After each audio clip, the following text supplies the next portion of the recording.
Çok mu üzüldün? Çok etkileyici bir film.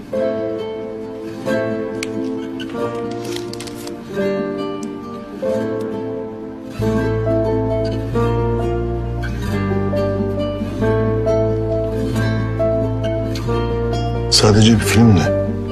Ağlama. Ama çok acıklı. Kız ölüyor, kavuşamıyorlar. Çok üzücü. Kavuşurlarsa aşk olmaz çünkü.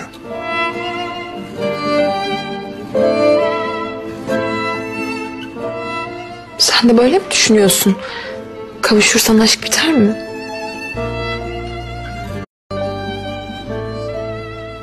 O filmlerde olur sadece. Sen ve ben. Biz gerçeğiz.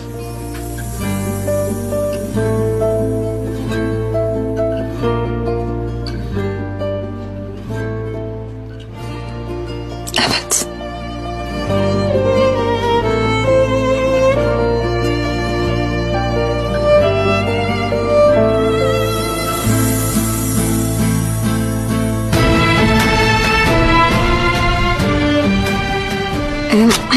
Şey, Yusuf'a bakacaksın. evet yani bir şeye ihtiyacı olabilir sonuçta.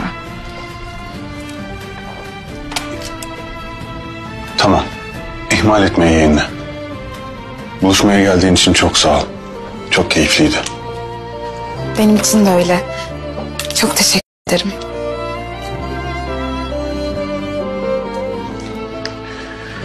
Eğer vaktin olursa yeğenine baktıktan sonra bir film daha izleyelim. Ne dersin? Tamam, haberleşiriz.